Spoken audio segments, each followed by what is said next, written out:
Hello साथीहरू, good morning सबैजनालाई। Welcome back to my new video. सबैजना सन्चै आराम हुनुहुन्छ होला। म पनि एकदमै सन्चै छु भन्दै नयाँ भिडियो लिएर आइसकेको छु हजुरहरूको सामने। आज चाहिँ म फेरि बिहान आज चाहिँ शीतलै मौसम छ। हिजो अस्ति पानी परेर अहिले चाहिँ हल्का गर्मी कम भइरहेको यहाँ। अनि म चाहिँ अहिले बिहानै उठेर बिहान भन्दा नि के 8-9 बजिसक्यो। अनि म चाहिँ अहिले मेरो भिजा अस्ति नै उयो गर्न गएको थिएँ नि, रिन्यू गर्न भनेर बुझाउनु गएको अस्ति नै बिहिबारमा। अनि 2 हप्ता भयो अहिले चाहिँ मेरो भिजा आयो फाइनल्ली होइन। आउँछ कि आउँदैन मान्छेको त के अरे 1 महिनाको भिजा दिएर होइन, कति कडा भइरहेको नि त अहिले जापानमा भिजा सम्बन्धी। अनि डर लागिरहेको थियो। अब आउन त हामी त्यस्तो केही गरेको छैन नि त। अब मान्छेहरू हेन्डक्यास के भन्छ नि, हामीले जापान आएदेखि एउटा काम गरेर बस्यो, आएदेखि नि हेन्डक्यास केही गरिएन। अनि सबै गर्नुपर्ने अब तिर्नुपर्ने कुराहरू सबै तिरेर इन्सुरेन्स ट्याक्सहरू पनि। अनि त्यही नि आउँछ कि आउँदैन डर लागिरहेको थियो क्या। अब के हो नि गर्नेको मान्छेको भगवान भरोसा भने जस्तै कतिको आएकै हुँदैन। अनि कस्तो डर लागिरहेको थियो आउने कि नआउने भन्दा फाइनली यो पालि चाहिँ हाम्रो भिजा आयो। अब कहिलेसम्मको आयो चाहिँ म भरे भिजा नि लिएपछि भन्छु होइन।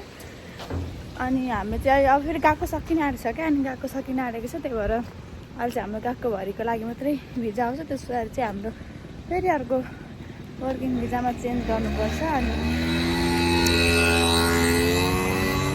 अहिले चाहिँ म जाँदैछु। अब घरबाट निस्किसकेको छु। यो बाटो हजुरहरूले मैले जहिले भिडियोमा बाटोबाट भिडियो गर्दा हजुरहरूले बाटो नै चिनिसक्नु भएको छ होला। अब चाहिँ म जान्छु। अस्ति मैले लिन जाँदा पनि भिडियो बनाएको थिएँ, तर यहाँबाट बाटोमा जाँदा थोरै मात्रै भएको थियो क्या। अनि त्यस पछाडि त उता त भिडियो बनाउनै नमिल्ने। अनि म गएर लाइन बस्छु, लिएर आइहालेँ। अब क्यामेरा सामने दिएर चलाउनु मिल्दैन नि त। अनि गएको आएको थोरै भएको थियो, त्यही पनि मैले हाल्न चाहिँ हालेको थिएँ। अब आज पनि कन्टिन्यूको लागि भए पनि थोरै पनि बनाऊँ न त भनेर। अनि अस्ति मैले एउटा भिडियो हालिसकेको छु, हिजो हामी घुम्न गएको। अस्ति त्यो पनि भिडियो सबैजनाले हेरिदिनु होला, माया गरिदिनु होला, लाइक कमेन्ट गरिदिनु होला है। अनि म चाहिँ सकेसम्म अब भिडियो ल्याउने कोसिस गर्छु। अब सधैँ त ल्याउन सकिँदैन, अब एउटै के बनाउने कन्टेन्ट पनि हुँदैन। अनि त्यसपछि त काममा बनाउने कुरा आएन। काममा गएपछि एकैचोटि बिहान गरेर बेलुका निस्किने, अझ नानी भयो भने त 24 घन्टामा घर आइन्छ। अनि यसै बाहिर केही भएको होला, केही म बनाउँछु मेमोरीको लागि होइन, यसो बनाऊँ न त भनेर। अब पछि अब अहिले बनाएको हेर्दा पछि यस्तो गरेको थियो भन्ने हुन्छ नि त। अनि त्यही भएर अब म छुट्टी भएको बेला कतै गइयो भने के गऱ्यो भने चाहिँ म बनाउँछु। सकेसम्म चाहिँ कन्टिन्यू गर्ने कोसिस गर्छु भन्ने सोचिरहेको छु। तर के गर्नु, बनाउने त भनौँ केही उयो नि हुँदैन क्या। त्यही पनि मैले बाहिर जाँदा त मैले बनाइरहेको छु। अब घरमा केही उयो नै हुँदैन। अब हेर्दै जाऊँ, हातै गल्ने रहेछ हौ यसरी भिडियो बनाउँदा त। आज चाहिँ शीतल मौसम छ, हावा चले सरर। अनि आज थियो मेरो काम। अब आज त गयो, आजको दिन यतै जान्छ, बिति गयो। भोलि फेरि काम छ साथीहरू। भोलि चाहिँ मेरो डे काम हो बेलुकासम्म। 8 बजीसम्म फेरि शनिबार चाहिँ नाइट काम छ। यस्तै छ हाम्रो जापानको जिन्दगी, यस्तै नै चलिरहेको। काम कलेज है पढाइ। अब नपढ्ने मान्छेको त काम मात्रै एक लग हुन्छ। अब हामी चाहिँ कलेज पनि जानु पऱ्यो, काम नि जानु पऱ्यो। त्यही भएर छैन। अब म चाहिँ जाँदैछु। हिँड्दा त गर्मी पो भयो साथीहरू, हेर्दा चाहिँ गर्मी छैन, शीतलै छ। यो चाहिँ हाम्रो म जाने बाटो इकेदा। त्यो बाटोको म जहिले भिडियो बनाउँदा हजुरहरूले जहिले देखिरहनु भएको हुन्छ। यही बाटो जाने आउने बाटोमा धेरै भिडियो गर्छु। अनि अब यो बाटोमा धेरै भिडियो गऱ्यो भने साथीहरू डिस्टर्ब आउँछ साउन्ड। गाडी कराएर म बोल्यो भन्दा ठुलो साउन्ड चाहिँ गाडीहरू आउँछ क्या यताको। अनि अब चाहिँ एउटा माइक किन्ने बेला भयो, माइक क्यामेरा किन्नु पर्ला जस्तो छ। अब एकछिनमा भेटौँला है, हेर्दै गर्नु होला। म के गर्छु देखाउँदै जान्छु नि। Stay tune guys. साथीहरू म चाहिँ फाइनली स्टेसन पनि आइपुगेँ होइन। अब चाहिँ कतिको ट्रेन छ चढेर जानु पर्ने हुन्छ। टिकमेन सकिन आँटेछ। हामी चाहिँ यस्तो ट्याप गर्नुपर्छ यहीँ कारमा पैसा हाल्ने अनि त्यहाँबाट ट्याप गर्ने हो। पैसा सकिन आँटेछ साथीहरू। पैसा नै केही नपुग्ने भयो। कता के आइपुगेको र चाहिँ अर्को ट्रेन आउँछ। कस्तो छ कतिमा आउने हो फेरि ट्रेनको वेट गर्नु पऱ्यो। अब अनि ट्रेन आएपछि म चढेर जान्छु। अस्ति चाहिँ मेरो लिन गएको थिएँ साथीहरू थिए छुट्टीखेर सबैजना सँगै गएको थियौँ। लोकलमा आउने साथीहरू मलाई बस्नु पर्यो अनि आज चाहिँ कोही छैन। म एक्लै जाँदैछु। सबैको छुट्टी मिलेर नै गयो भोलि हप्ताहरू जाने अरे नि। हाम्रो चाहिँ म एक्लै नै जाँदैछु। हाम्रो इकेदा स्टेसन है साथीहरू। हाम्रो घर नजिकैको स्टेसन हो। अब ट्रेन एउटा लोकलमा आउने रहेछ। लोकलमा त रोकाएको गर्छ ढिलो पुग्छ। अब अर्को एक्सप्रेस आउँछ नि म चाहिँ त्यसमा 小樽ヶ池です。大阪空港千里中央方面は大阪 म चाहिँ उमेरा नि आइसकेको साथीहरू। उमेरामा चाहिँ अब यति धेरै भिड हुन्छ यहाँ त हराइन्छ हौ। यहाँ ठुलै हाम्रो यहाँको चाहिँ ठुलो ठाउँ हो नि त। उसो गएको यहाँ उमेरा मेन हो। अब यो उमेरामा त होइन यहाँ अरू ठुलो स्टेसन कति धेरै हराइन्छ। तर म चाहिँ उमेरा मान्छे कति धेरै हुँदैन नि। स्टेसनबाट झरेको यति मान्छे छ कति अब यता कहिले कति हुन्छ मान्छेको। अब यहाँ भिड भिड लाइन हुन्छ उमेरामा जति बेला पनि हो। यता यस्तो मान्छे कति दिन्छु मान्छे फेरि अर्को ट्रेन चेन्ज गरेर जान आँटेको। 2 त ट्रेन चेन्ज गर्नुपर्छ। अहिले उमेर आएँ त्यहाँबाट फेरि अर्को ट्रेन चढा गएर त्यहाँबाट फेरि अर्को लाइन गएर कति ट्रेन गएपछि पनि अब पुगिन्छ इमिग्रेसन अगाडि।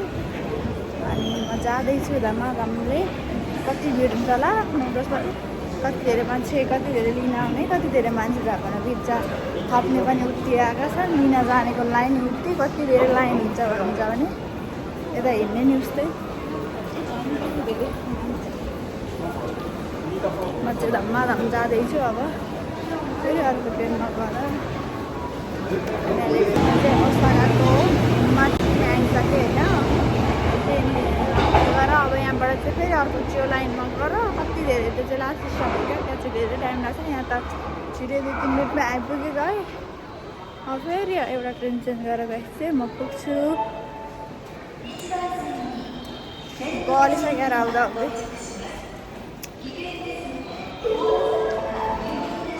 जाँदैछु। अब कतिखेर पुग्छु अझै टाइम लाग्छ भने अब आधी घन्टा जति त्यस्तो पछाडि चाहिँ पुगेर अनि त्यहाँ कति टाइम लाग्ने हो।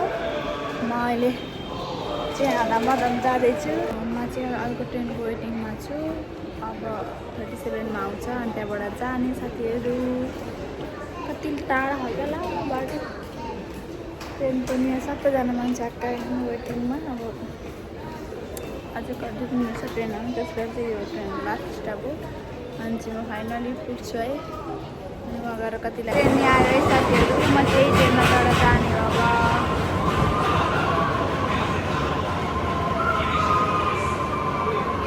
अब साथीहरू म चाहिँ फाइनली 1 घन्टाको 1.5 घन्टाको यात्रा सकेर चाहिँ आइसकेको छु। इमिग्रेसन पुग्न आँटेँ। अब यहीँबाट देखिन्छ होइन। त्यो जहाँ पनि इमिग्रेसन सबको भविष्य यसकै हातमा छ है। कतिजना आफ्नो खुसी होइन सपना बोकेर अर्काको देशमा आउनुभएको हुन्छ। भिजा होइन प्रब्लम हुन्छ नि त। अनि अब भिजा पायो भने त गर्न पाइहाल्यो। सबैको यसको एउटा उयसको हातमा छ। पक्दैमा देखाउँछ हाम्रो जापान इमिग्रेसन ओसाका कोकुगान्यू खानरी के लेखेको छ।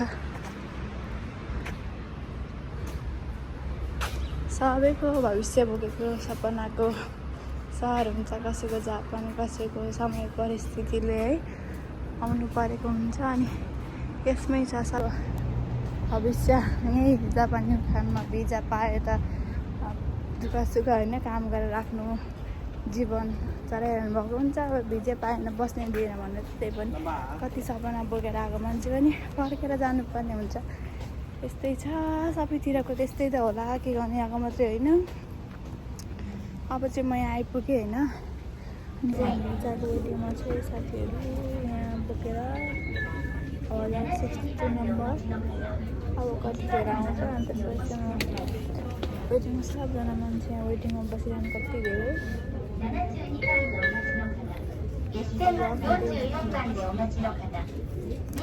वेटिङमा छु म अब कति टाइम लाग्छ थाहा छैन वेटिङ गर्दा गर्दै म त निन्दै लागिसक्यो साथीहरू पानी नै आउँदैन 1 घन्टा भयो बसिरहेको छु कहिले आउँछ होला पाली लास्टै भयो 1 साठी बोला मेरो पैसा थियो यो पछि आउँछ कि त के हुन्छ थाहा छैन पर्खिरहेको छु साथीहरू फाइनली चाहिँ 1 घन्टाको वेटिङ पछि मैले चाहिँ पासपोर्ट फेरि मेरो हातमा भिजा स्ट्याम्प हालेर आइसकेको छ अनि नयाँ चाहिरो कार्ड फाइनली भिजा आयो है अब चाहिँ ढुक्क भयो अब 2-4 महिनाको लागि त्यसपछि फेरि अर्को गर्नुपर्छ अबदेखि फेरि पैसा भिजा चेन्ज गर्न आजसम्म चाहिँ अहिलेसम्म चाहिँ 6000 नै भइरह फेरि जापानमा खै कति हजार पढ्ने भन्ने सुनिरहेको थिएँ न्युज आइरह अब कहिले लाग्नु हुन्छ थाहा छैन अनि फाइनली मैले चाहिँ भिजा पनि पाएर 1 घन्टा बस्नु पर्यो त्यसबाट फर्किँदैछु अब चाहिँ म घरतिर जान्छु साथीहरू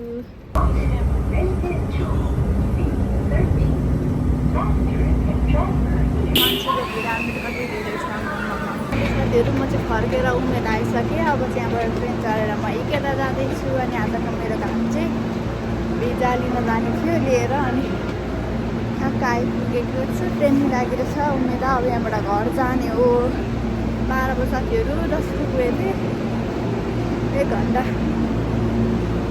पो जाने होला जान लाग्छ 1 घन्टा होला अलिक बेसी लाग्यो होला त्यहाँ 1 घन्टा बस्यो अब 1 घन्टा जान अनि के सपिङहरू पनि गर्न घर चाहिँ एकछिन पुगेर म ट्रेनभित्र चढेँ साथीहरू अब अहिले म चाहिँ के आइसकेँ साथीहरू यस्तो निन्दा लागेन गाडीमा म ट्रेनमा एकछिन त सुतेर आएँ निन्दा लागेर अब मेरो एकछिन किनमेल गर्ने काम छ अलिकति अनि त्यसपछि चाहिँ म जान्छु घर गएर फेरि सुता पनि ठिकै कस्तो निन्दा लाग्यो साथीहरू बिहान 7 बजीसम्म सुतेर गएको त्यही पनि निन्दा लाग्यो किन फाइनली फर्केर आएँ म कहाँ पुगेर आएँ केदारनाथ सपिङ पनि गरेर भिडियो पनि गर्न मिल्छु यहाँ गाह्रो भयो मलाई सन्चराको पेट दुखेर त्यही भएर म ससो सामान किनेँ अनि किनेर घर जाँदैछु अब फेरि एक ठाउँमा छिर्न छ अब सपिङ हल्का गऱ्यो अब घरतिर लाग्छ साथीहरू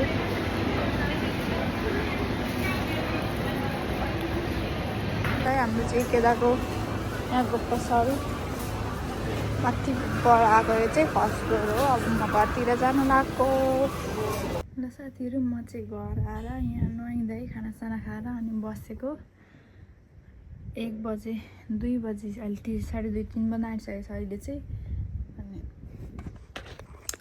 म चाहिँ अघि के सामान किनेर आएँ अनि नुहाइधुवाइ गरेर खानासाना बल्ल खाइसकेर यहाँ रुममा मात्रै बसेको बाहिर चाहिँ आजको मौसम चाहिँ शीतलै छ है साथीहरू अघि चाहिँ एकछिन घाम लागे जस्तो भएको थियो नभए त पुरै हावासावा चलेर धुम्मै छ अनि आजको भिडियो चाहिँ के कस्तो भयो आजको दिन चाहिँ मेरो बल्ल हप्तामा 1 दिन छुट्टी आएको त्यही पनि उता गएर आएर यत्तिकै बित्यो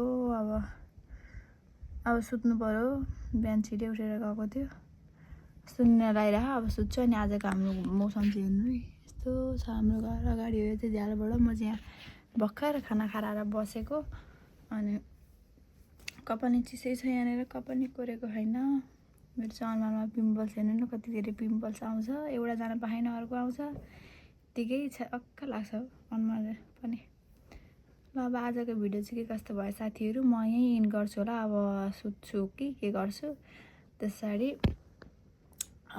यत्तिकै सुत्छु बस्छु अब दिन गइहाल्यो एकछिनमा खाना बनाउनु के गर्ने रात परिहाल्छ अनि बोल्दै फेरि मेरो काम सुरु हुन्छ अनि आजको भिडियो चाहिँ के कस्तो भयो सबैजनाले हेरेर माया गरिदिनु होला भन्दै यो भिडियो चाहिँ इन गर्न चाहन्छु बाइ बाइ साथीहरू लट्स अफ माया।